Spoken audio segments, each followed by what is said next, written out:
Alright guys, welcome back to Kube TV, and we're on the home screen again, where I like to begin, start from, and I'm going to show you the settings.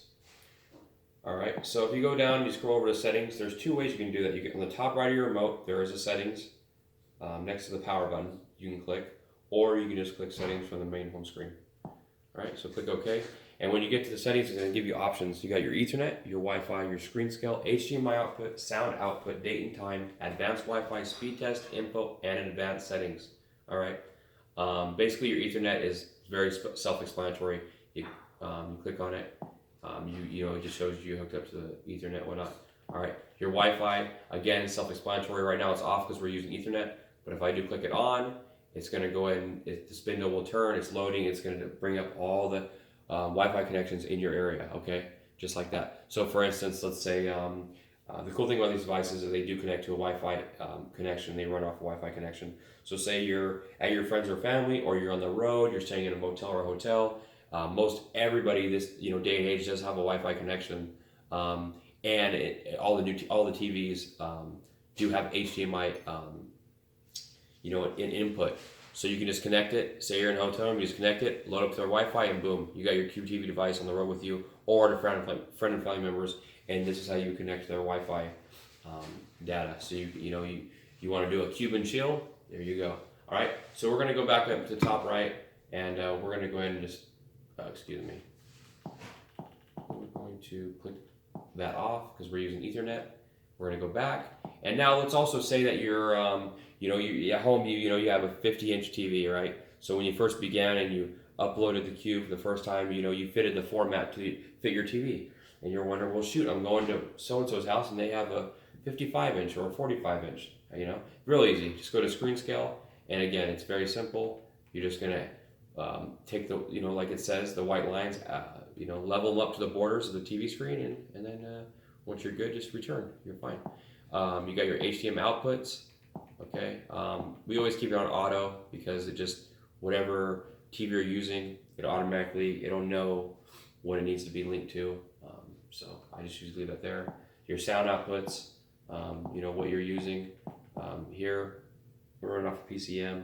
You can do it auto as well, so we'll just do it for you. Best sound quality. You got your date and times. You can always, keep that, everything. And then you have your advanced Wi-Fi, which again, I don't really mess with it. It's kind of basically the same as the Wi-Fi, just a little more settings. You have your speed test. Say it's running, maybe it's running a little slow, right? Okay, well, Ethernet, you don't have to worry about it because it's not, there's no Wi-Fi connection coming out of the air from where your router is. But Wi-Fi connection, say it's running a little slow, and you're like, well, usually runs a little faster. Well, that's fine. Do a speed test. There is an antenna on the actual device, which is cool. So maybe you like I've done before, where it's been running a little slow. I adjusted the antenna a little right or left, and then boom, it's back up to the high speed. All right.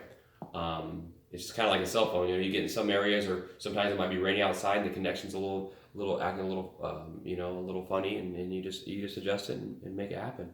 So that's not a problem. And then you're gonna have your advanced setting. Okay. So you click that OK, then you're gonna click more settings, and then from here it's gonna give you as well different options. You have your date and time. You have your HDMI. Your accessibility. I don't really mess with any of those. They're on the previous screen. The one thing that's cool on this though, under preferences, is your language. All right. So say you're an English speaker, but say you're going over to somebody's house and your grandmother speaks Spanish, and she says, I want to watch some TV shows. Well, that's fine, not a problem. How do I navigate through if I don't? She reads and writes in different language. Well, here you go. You got every language you can think of. Look at this. So, nobody's left in the cold. So don't worry about that. All right. I'm going to go back up the device, and there's your network, of course. Again, your Wi-Fi settings, whatnot, okay? You have your display. All right, your screen resolution, your screen position, rotation, daydreaming, meaning if you're not using the device, kind of like a computer goes into a screensaver mode, whatnot, okay? You can mess around with that. Your sounds, all right? Now, this is one of the main reasons I wanted to show you the settings was your apps, okay? If you click on your apps, all right, it's going to show you all your downloaded apps, the system apps that are actually kind of, what it says in the system, your apps that are running, which are most of them that are in the system, all right? So with your downloaded apps, a lot of times, like your cell phone, if you aren't aware of it, whenever you use them, it's building up a I want to say kind of it's called a cache, but like a history. So the more you use it, the more history it builds up. Well, after a while, you build up a lot of history. You want to clear that out because it's kind of useless, and it's just taking up memory and space. So all you do is you just click on, like, say for instance Google and Chrome. All right, scroll down. Never clear data, because if you clear the data, you're wiping out the whole entire app. But you clear cache. You just click OK. OK right there. Boom. Puts it back to the original cache. It's like if you first downloaded it. It gets rid of all the junk and the nonsense. Running nice and smooth. Okay. And now let's say as well, you know what? I just never use this app anymore, and I'd rather just not have it on there or replace it with something else, right? Because remember, you're getting 16 gigabytes of memory. That's a lot of memory. To download this Google Chrome, I think it was 13 megabytes.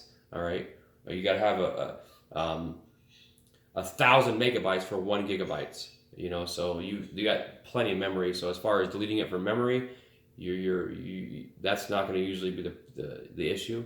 But if you just want to delete it because just taking up room, you just don't want it, that's fine. It's very easy. All you got to do is go here and click on install. Okay. Same with all the other ones.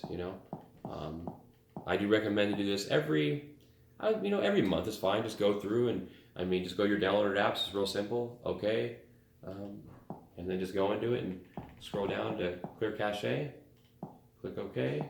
OK again, and then there you go. Boom. Back to like new. And it doesn't take too much of your time. Once a month is fine. And if you don't do it, guys, it's not going to run it slower. It's just kind of like my personal preference and whatnot. Okay. So that's basically the settings. I just kind of wanted to show you that. I mean, you definitely can go around and play around with it, and over time, I mean, whether you're tech savvy or not, you're gonna, learn amazing things with this device and the stuff that it's capable of doing. So, I guess that's gonna go ahead and about wrap it up. I did say I would go into the Google Chrome and sign into it. I mean, if you guys have any questions or whatnot with Google Chrome, I mean, I can help you, but I'll be honest with you. I mean, when you go on the internet and you search Google, there's nothing different. I mean, you have full access to the internet.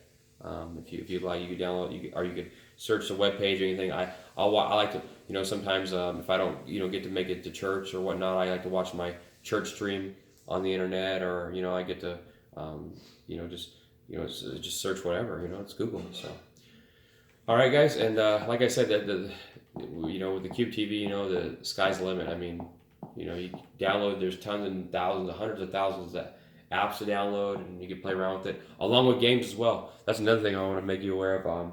You can actually download games on here, okay? And there's what they call an Android controller, like a video game controller. You can actually buy from like a Best Buy or a Walmart or even on Amazon or whatnot, and you can plug it into your device, or you can use one of the cordless controllers, and you can play games on here. I was playing Clash of Clans. I don't know if you're aware of that, but it's an app that you download off your cell phone. It's very popular. I was playing that on the device, so it's really cool. I mean, the possibilities are endless. All right. So any questions you guys have, feel free to contact me or support. We're always here to help you. And all I can tell you is there's so much value in these things, and it's already saved us, so much money and created so many different, fun moments on just doing different things with the device. I just love it, and I know you will too. Okay, so from Kube TV, thanks again, and any questions, feel free to ask. Y'all have a great day.